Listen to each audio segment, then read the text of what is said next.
Hello friends, तो movie start होती है और हमें डॉक्टर वॉटसन नाम के एक साइंटिस्ट को अपने रोबोट और दो असिस्टेंट के साथ जंगल में कुछ चीजें छानबीन करते हुए दिखाया जाता है। डॉक्टर वॉटसन जब प्राचीन चट्टान पर बने कुछ अजीब से सिंबल्स और एक हिरन की ड्राइंग को देखते हैं तो बहुत ज्यादा खुश होते हैं, क्योंकि सालों से वो जिस मिस्टीरियस फैंटास्टिका ट्राइब की तलाश कर रहे थे, फाइनली आज उन्हें उसके सबूत मिल गए थे। वो अपनी असिस्टेंट को बताते हैं कि सालों पहले फैंटास्टिका नाम की जगह पर डियर ट्राइब के लोग रहा करते थे, जो डियर की पूजा करते थे और इनके मरने के बाद इनके सींग उसी जगह के चारों तरफ दफना दिया करते थे। डॉक्टर वॉटसन को डियर ट्राइब के गॉड गोल्डन डियर के मैजिकल सींग की तलाश थी, जो डियर ट्राइब के लोगों ने उसी जगह पर कहीं छुपा रखा था। डॉक्टर वॉटसन की रोबोट को तलाश के दौरान एक अजीब सी गुफा नजर आती है, तो वो रिसर्च के लिए अंदर चली जाती है। यहाँ हमें विक को दिखाया जाता है, जो दरख्तों को काटकर अमीर बनने के ख्वाब देख रहा था, लेकिन जब वो दरख्त काटने जा ही रहा होता है तभी इसके सामने ब्रैम्पल और ब्रायर नाम के दो बियर्स आ जाते हैं, जो इसे ऐसा करने से हमेशा ही रोकते थे, तो वो इनसे बचकर भागने लगता है। यहाँ रोबोट जिसे सुरंग में कुछ स्टोन्स पर अजीब से सिंबल्स नजर आए थे, वो इन्हें स्कैन करने लगती है और डॉक्टर वॉटसन बाहर से ही उसे ऑपरेट कर रहे थे, लेकिन तभी गुफा की दीवारें हिलने लगती हैं और रोबोट वहाँ से बाहर आने में कामयाब हो जाती है। वो बाहर आकर देखती है कि वहाँ पहले हैरी, डेविड और क्लार्क नाम के 3 एजेंट्स मौजूद हैं और उन्होंने डॉक्टर वॉटसन और इनके असिस्टेंट को कैदी बना रखा है। डॉक्टर वॉटसन जल्दी से रोबोट को वहाँ से भागने का कहते हैं, क्योंकि उसी के पास सारी इंफॉर्मेशन थी। डॉक्टर के कहने पर रोबोट वहाँ से भागने लगती है और वो तीनों एजेंट का पीछा करने लगते हैं, क्योंकि वो रोबोट को किसी भी तरह से पकड़कर उससे वो इंफॉर्मेशन हासिल करना चाहते थे। भागते हुए रोबोट विक से टकराती है, जो कि ब्रैम्पल और ब्रायर से बचकर भाग रहा था। इतने में वो तीनों एजेंट्स भी वहाँ पहुँच जाते हैं, जिन्हें देखकर रोबोट बहुत डर जाती है और फिर से वहाँ से भागने लगती है, मगर इस बार साथ में विक भी होता है, क्योंकि टकराने की वजह से वो लोग किसी तरह आपस में जुड़ गए थे। वो एजेंट्स इनका पीछा करते हुए इन पर हमला करने लगते हैं। ब्रैम्पल और ब्रायर भी ये देख लेते हैं और विक और रोबोट को उनसे बचाने का फैसला करते हैं और उनके पीछे लग जाते हैं। विक और रोबोट भागते हुए एक खाई में गिर जाते हैं, जिससे वो एजेंट उन्हें नहीं देख पाते और वहाँ से चले जाते हैं। खाई में गिरने की वजह से रोबोट ऑफ हो जाती है, तो विक उसे अपने साथ घर लाता है और उसे रिपेयर कर देता है। इसमें ब्रैम्पल और ब्रायर भी उसकी हेल्प करते हैं। ऑन होने पर रोबोट बताती है कि उसका नाम कोको है। ब्रायर को कोको बहुत ही पसंद आती है और वो इससे दोस्ती करना चाहता था। कोको उनको बताती है कि वो तीनों एजेंट्स इसका पीछा इसलिए कर रहे थे कि वो इससे फैंटास्टिका के छुपे हुए खजाने का मैप हासिल कर सके, बट कोको किसी भी तरह उनसे पहले फैंटास्टिका में छुपे हुए खजाने यानी कि मैजिकल सींग को हासिल करना चाहती थी। जब विक को पता चलता है कि कोको किसी खजाने को ढूंढने के मिशन पर है, तो वो भी इनके साथ जाने के लिए तैयार हो जाता है, ताकि इससे मिलने वाले खजाने से वो भी अमीर हो सके और अपने ख्वाबों को पूरा कर सके। कोको इनको सुरंग में मिले हुए उस प्राचीन मैप को दिखाती है, मगर इन्हें कुछ भी समझ नहीं आता, तो यहाँ वे आइडिया देता है और शहर से एक ऐसे आदमी को पकड़ के लाता है जिसको फैंटास्टिका और डियर ट्राइब के लोगों के बारे में सब कुछ पता होता है। वो आदमी ने बताता है कि किस तरह हजारों साल पहले एक शिकारी शिकार पर निकला और काफी लंबा सफर तय करने के बावजूद ही उसे कोई जानवर नहीं मिल सका जिसका वो शिकार करे, तो वो थक हार कर वहीं बर्फ पर गिर जाता है। उस बर्फीले तूफान में इस शिकारी को लग रहा था कि अब इसका बचना इम्पॉसिबल है, लेकिन तभी इसे गोल्डन डियर दिखाई दी, जो इसे बचाकर अपने साथ ले गई। शिकारी जब होश में आया तो इसने देखा कि बर्फ पिघल चुकी थी और चारों तरफ हरियाली थी और वो गोल्डन डियर वहाँ से गायब थी, मगर वहाँ पर उसके सींग मौजूद थे। इस शिकारी ने ही फैंटास्टिका में डियर ट्राइब की बुनियाद रखी थी, जहाँ के लोग डियर की गॉड की तरह से पूजा करते थे और वो गोल्डन सींग आज भी डियर ट्राइब में ही कहीं मौजूद है। वो आदमी मैप को पढ़कर इन लोगों को फैंटास्टिका और डियर ट्राइब की एग्जैक्ट लोकेशन के बारे में भी बता देता है, जिसके बाद वो चारों डियर ट्राइब की तलाश में निकल जाते हैं। अब सीन शिफ्ट होता है उन एजेंट्स पर। वो एजेंट रोबोट को तलाश करते हुए विक के घर तक जा पहुँचे थे, जहाँ पर इनको एक कार्ड की हेल्प से उस आदमी के बारे में पता चल जाता है। अब वो एजेंट शहर में उस आदमी को पकड़ते हैं और उसे डरा कर फैंटास्टिका की लोकेशन के बारे में पता कर लेते हैं और वो तीनों भी फैंटास्टिका की तरफ निकल पड़ते हैं। यहाँ पर ब्रैम्पल, ब्रायर, विक और कोको सफर को काफी एंजॉय कर रहे थे। हालांकि उन्हें इसमें काफी मुश्किलात का भी सामना करना पड़ा, पर आखिरकार वो चारों अपनी मंजिल तक पहुँच जाते हैं। वहाँ पहुँचकर ब्रैम्पल और ब्रायर को अपने बचपन की कुछ यादें आने लगती हैं कि किस तरह से बचपन में खेलते हुए वो एक बड़े से गड्ढे में गिर गए थे तभी एक नकाबपोश शिकारी ने इनकी जान बचाई थी, जिसके पास 2 सुनहरे पंख थे। इसके बाद वो चारों ग्रेट ग्लेशियर के अंदर आ जाते हैं, जहाँ पर वो लोग प्राचीन गुफा में दाखिल होते हैं और काफी खतरनाक रास्तों से होते हुए एक ऐसी जगह पर पहुँचते हैं जहाँ पर बर्फ के एक गोले में कुछ पत्थर थे, जिन पर कुछ खास तरह के निशानात बने हुए थे। कोको, ब्रम्बल ब्रायर, विग और सनलाइट की हेल्प से इस लोकेशन का पता लगाने में कामयाब हो जाती है, जहाँ पर उन्होंने जाना था। वो लोग बर्फ को तोड़कर दूसरी तरफ जाते हैं तो बिल्कुल दरमियान में बर्फ की एक हिरन बनी हुई थी, जिसके अंदर गोल्डन सिंह तक पहुँचने का मैप रखा हुआ था। मैप को देखकर वो सभी लोग बहुत खुश होते हैं। विग तो ओवर एक्साइटेड होकर एक बर्फ का बड़ा सा टुकड़ा लेकर उस स्टैचू को तोड़ने के लिए भागने लगता है, लेकिन उसी वक्त वहाँ एजेंट्स भी आ जाते हैं, जो कि उन्हें धमकी देने लगते हैं कि मैप उन्हें दे दिया जाए। इसी दौरान ब्रायर किसी तरह मैप को हासिल करता है और वो लोग वहाँ से बचकर भागने लगते हैं, तो वो एजेंट्स भी उनके पीछे लग जाते हैं। कोको ब्रायर और विग के साथ काफी खतरनाक रास्तों से होते हुए भाग रही थी, मगर जल्द ही वो एजेंट्स कोको और विग को पकड़ लेते हैं। अब इससे पहले कि वो लोग नुकसान पहुँचाए और उससे मैप हासिल करते, वहाँ ब्रम्बल और ब्रायर आ जाते हैं और वो उन दोनों को बचाते हुए बर्फ को तोड़कर ग्लेशियर के दूसरी तरफ निकल जाते हैं। दूसरी तरफ का नजारा देखकर वो सब लोग पूरी तरह से हैरान रह जाते हैं, क्योंकि ग्लेशियर के दूसरी तरफ तो एक अलग ही खूबसूरत सी दुनिया थी, जिसे प्राचीन कहानियों में फैंटास्टिका का नाम दिया गया था। वहाँ की खूबसूरती को देखकर ये सभी लोग बहुत ज्यादा खुश होते हैं और साथ ही हैरान भी, लेकिन ये खुशी ज्यादा वक्त तक नहीं रहती, क्योंकि वो तीनों एजेंट्स इनका पीछा करते हुए वहाँ पर पहुँच जाते हैं और आते ही उन पर हमला शुरू कर देते हैं, क्योंकि वो एजेंट्स किसी भी तरह से उनसे वो मैप हासिल करना चाहते थे। कोको अपने फ्रेंड्स की मदद से वहाँ से बचकर भागने की कोशिश करती है, लेकिन वो लोग ज्यादा देर तक उनसे नहीं बच पाते। अब इससे पहले कि वो एजेंट कोको को मारकर उससे वो मैप हासिल करते, इससे पहले ही वहाँ पर लूसी आ जाती है और कोको को बचाकर ले जाती है।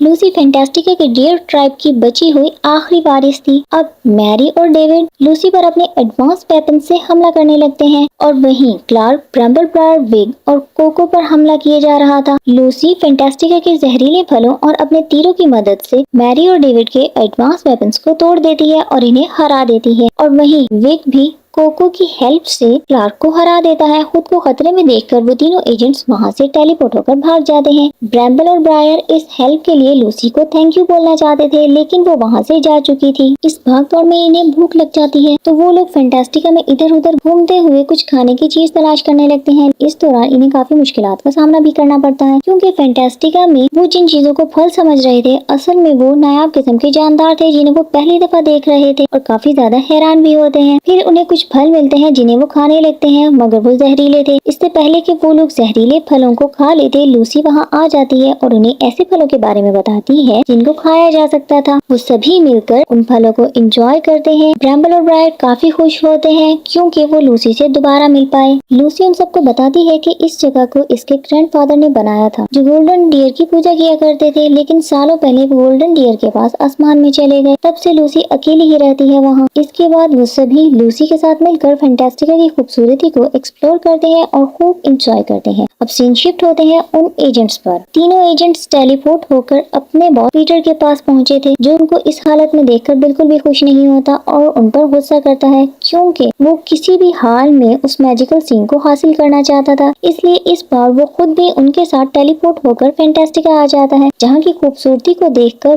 वो भी हैरान रह जाता है और अपने बचपन की यादों में खो जाता है कि किस तरह बचपन में इसको ना तो कार्टून देखने दिए जाते थे और ना ही खेलने दिया जाता था, और उससे सिर्फ और सिर्फ पढ़ाई ही करवाई जाती थी। पीटर अपनी यादों से बाहर आता है और गोल्डन सीन की तलाश में आगे बढ़ जाता है, क्योंकि वो गोल्डन सीन की हेल्प से अपनी लाइफ की बुरी यादों को बदल सकता था और पहले से भी ज्यादा अमीर बन सकता था। सीन शिफ्ट होता है इन चारों पर, जो कि एक बड़े से बग से बचकर भाग रहे थे, क्योंकि उन्होंने गलती से उसके बच्चे को उठा लिया था। इस बग से बचकर भागते हुए वो लोग कुछ खास तरह के पौधों के दरमियान में गिर जाते हैं, जिनके बीज अचानक से साइज में बड़े होकर इन सबको अपने अंदर खींचकर मारने लगते हैं। तभी वहाँ पर लूसी आ जाती है और एक खास किस्म के शंख को बजाकर इन पौधों को ठीक करती है और इन सबको बचा लेती है। वो बग अपने बेबी को वापस पाकर बहुत खुश होती है और वहाँ से चली जाती है। इसके बाद लूसी फिर से इन सब फैंटास्टिका घुमाती है और लास्ट में वो सब लोग एक बड़े से पूल के अंदर आ जाते हैं। वो पूल इतना बड़ा होता है कि सब लोग उसके अंदर आराम से बैठ जाते हैं और इसके ऊपर का आसमान बहुत ही अजीब दिखाई दे रहा था। लूसी सबको बताती है कि इसके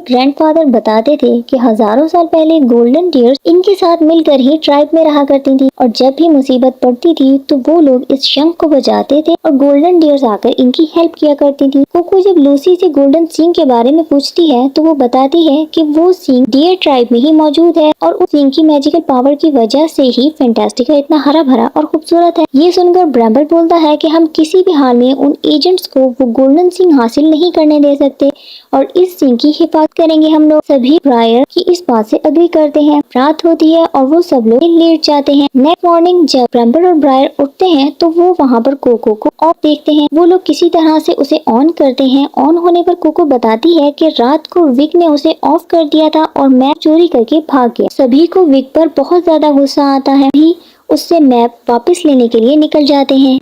अब सीन शिफ्ट होता है विक पर। विक मैप को लेकर भाग रहा था और ये सोच रहा था कि गोल्डन सिंह मिलने पर वो अमीर हो जाएगा और अपने बचपन के ख्वाबों को पूरा करेगा। अभी वो सोच ही रहा था, अचानक से पीटर अपने एजेंट्स के साथ वहाँ पर आ जाता है और अपनी टेलीपोर्टेशन डिवाइस की हेल्प से विक से वो मैप हासिल कर लेता है। सेम टाइम अब वहाँ पर ब्रैम्बल, ब्रायर, कोको और लूसी भी वहाँ पहुँच जाते हैं। लेकिन इससे पहले कि वो लोग मैप वापस लेते पीटर से, पीटर अपने एजेंट के साथ मिलकर अपनी टेलीपोर्टेशन डिवाइस की हेल्प से वहां से भाग जाता है। ये सभी विक के इस धोखे की वजह से काफी नाराज होते हैं क्योंकि विक की वजह से ही उन लोगों के हाथ से मैप चला गया था। वो सभी उस पर काफी गुस्सा होते हैं और उसे वहीं अकेला छोड़कर चले जाते हैं। इन सब के जाने के बाद विक को एहसास होता है कि उसने ये गलत किया। इस मुश्किल वक्त में फैंटास्टिका के खूबसूरत जानवर उसका साथ देते हैं। पीटर उस मैप की हेल्प से अपने एजेंट्स के साथ तेजी से आगे बढ़ रहा था और वो रास्ते में आने वाले ब्रिज को भी ब्लास्ट कर देता है ताकि वो लोग इनका पीछा न कर सके। जब लूसी अपने साथियों के साथ वहां पहुंचती है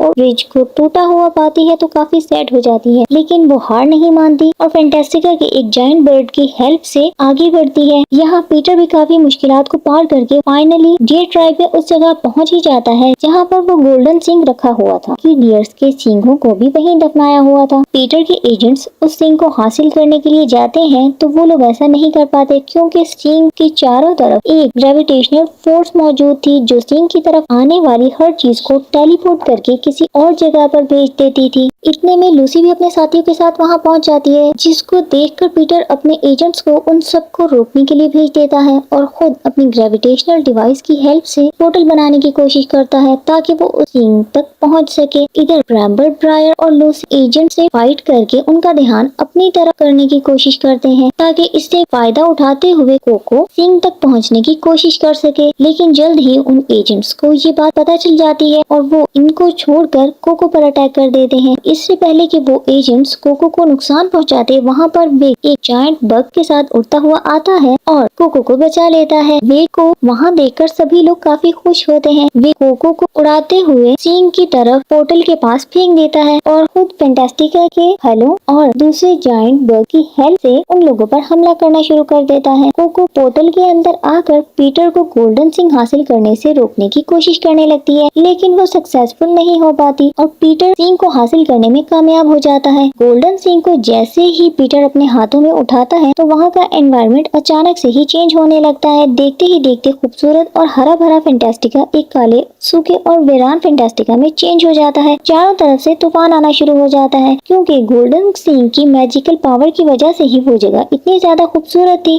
सिंह मिलते ही पीटर अपने साथियों के साथ वहां से टेलीपोर्ट होकर भागने लगता है। तूफान के दौरान कोको चट्टान के टूटने की वजह से दूसरी तरफ चली जाती है जहां पर उसे पता चलता है कि ये उस शंख को बचाकर ठीक किया जा सकता है, जिसे बचाने से गोल्डन डियर्स उनकी हेल्प के लिए आ जाएंगी। कोको किसी तरह से उस शंख को हासिल करती है, लेकिन इसी दौरान वो खाई में गिरने लगती है, पर विक किसी तरह से उसका हाथ पकड़ लेता है और उसे बचाने की कोशिश करने लगता है क्योंकि वो उसे खोना नहीं चाहता था। कोको उसे समझाती है कि वो उसे नहीं बचा सकता, इसीलिए सब कुछ ठीक करने के लिए उसे शंख को बचाना चाहिए। इतना कहते ही कोको अपना हाथ खुद से अलग करती है और खुद नीचे खाई में गिर जाती है, जिसे देखकर विक काफी सैड हो जाता है। अब पीटर की टेलीपोर्टेशन डिवाइस खराब होने की वजह से वो वहाँ से भाग नहीं पाता। अब इससे पहले कि विक के बाकी साथियों को कुछ हो, वो शंख को बचाने लगता है, जिससे वो गोल्डन सिंह पीटर के हाथों से छूटकर हवा में तैरने लगता है और अगले ही पल वो गोल्डन डियर गॉड में तब्दील हो जाता है। अब एक एक करके सभी गोल्डन डियर जिनके सिंगों को डियर ट्राइब के लोगों ने जमीन में दफनाया था, जिंदा होकर डियर गॉड की तरफ जाने लगते लगती हैं। वहाँ पर मौजूद सभी लोग इस नज़ारे को देखकर काफी ज्यादा हैरान हो जाते हैं। उन सभी को अपनी आंखों पर यकीन ही नहीं हो रहा था। अब गोल्डन डियर गॉड के साथ मिलकर वो सभी डियर पूरी फैंटास्टिका का चक्कर लगाने लगती हैं और वो सभी जहाँ से भी गुजरती हैं वो जगह पहले की तरह से ही हरी भरी और खूबसूरत हो जाती है। इसी दौरान जब गोल्डन डियर गॉड पीटर के पास से गुजरते हैं तो की भी सारी बुरी यादें अच्छी यादों में तब्दील हो जाती हैं, जिससे वो भी एक अच्छा इंसान बन जाता है। अब सब कुछ ठीक हो गया था और फैंटास्टिका पहले की तरह से ही खूबसूरत और हरा भरा हो गया था, जिससे सभी लोग काफी खुश होते हैं। लेकिन विग अभी भी सैड होता है क्योंकि उसने अब कोको को खो दिया था। लेकिन तभी अचानक से कोको वहाँ पर फैंटास्टिका के छोटे जानवरों पर सवार होकर उड़ते हुए आती है। उन्होंने कोको को खाई में गिरने से बचा लिया था। कोको को सही सलामत देखकर सभी लोग बहुत ज्यादा खुश होते हैं और भागते हुए कोको की तरफ जाने लगते हैं। इसी सीन के साथ ये मूवी यही एंड होती है। आई होप आप लोगों ने मूवी को एंजॉय किया होगा। मूवी पसंद आई हो तो वीडियो को लाइक करना और चैनल को सब्सक्राइब करना नहीं भूलिएगा। Bye bye.